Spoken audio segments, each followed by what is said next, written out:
Hey everyone, episode 8, because that episode 6 was actually episode 7. I guess a few of you clued onto that one. I missed it, doesn't matter. 8, I think. So, what I've done, as I said, Bluey's at the auto elec, and it's almost finished. I get it back next week. So I'm very excited. Done a couple of extras to it as well, so a couple of afterthoughts, which I think some of you might like. But in the meantime, I've been bored and I've suddenly realised that a lot of the YouTubers do videos of them actually doing something. I just do after the fact videos. So I thought I'd give you a bit of a before video. So you know that before, in a previous episode, I showed you the windscreen wipers, for instance, right? So you'll see the after when it comes back, and I'll put it all together. But anyway, in the meantime, I'm bored so I thought I'd start with this. When I picked Bluey up, it came with a bull bar. I don't think it's original. I think someone's made it up. But the farmer who had it gave it a hell of a hiding, and that's why it wasn't on the vehicle. And I'm sort of in two minds as to whether I actually will put it back on. It's a big, heavy damn thing. But anyway, so it's a 100 by 50 box section, not box, C channel. In the bottom there, that would be the bumper bar. And in previous videos, you've seen the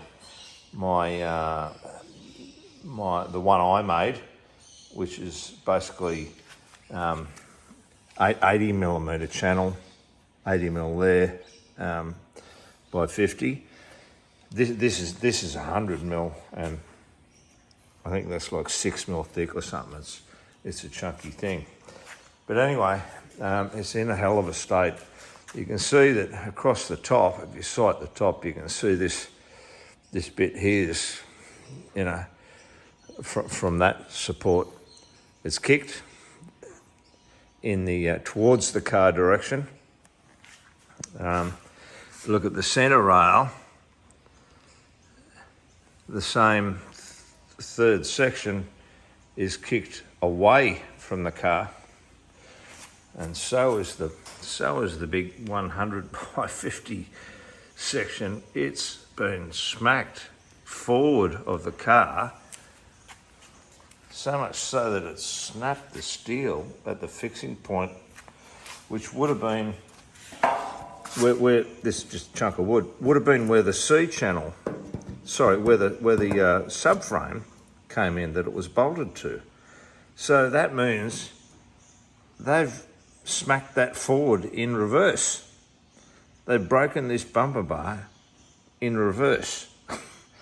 So I don't know what he's done. He's just gone a flying pace or something, hit a tree on this wing here, I guess. Anyway, so I thought I'd have a crack at fixing it. I'm a carpenter by trade, so I'm not a welder or a metal worker, but anyway, I'm going to have a crack.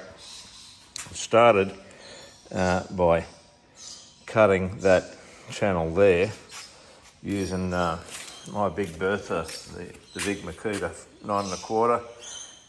To me, they're a massive, violent, bloody machine that once if you know how to master one of those, you can use any power tool safely. So the intention is to cut all of the cross member section away and just dispose of it. So I'm going to cut it off between the verticals as tightly as I can, so that I can then get sideway access to cut there and there, remove that and retain that, and then buy a new 100 by 50 section, weld the ends, and then of course once I've removed each of those 100 by 50 sections, 1, 2, 3, I can then go about trying to straighten these pipes. Like I said, the top one forward and the middle one backwards, which I think I'll probably lay it on the slab here and drive the tractor over it. And if that doesn't work, we'll use some other hydraulic or cable pressure to straighten it. Anyway, so like I said, it wasn't actually on the vehicle when I got it. I had these brackets here, which are not 90 degrees to the bull bar. They're pointing sideways. They're both the same. They're welded that way, so they've been fitted that way.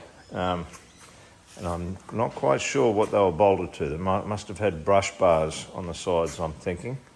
So anyway, they might get cut off because I definitely don't want brush bars. This is, if I put this on, this would be a lot of extra weight. I'm not sure that I want to do that. So anyway, that's a little project. That's a little bit of a before. That thing on the ground there was, that's the other thing. Like I said, he must have given it some hide, and I reckon he's done this in reverse. But he's also, that was welded there. That was welded underneath. And as you can see, I don't know. He's given this a hide, and I'm glad the bull bar was on because it didn't destroy the car, whatever happened. So that's something that I'm going to build. We'll see if it works out or not. Anyway, in the meantime, I've got some more rubber from Colombia. Got the gearbox, gear shift, four-wheel drive, two-wheel drive shift handbrake rubbers. I got the plastics out of the 73 model. As you can see, they're going to fit. Well, they're the right shape anyway.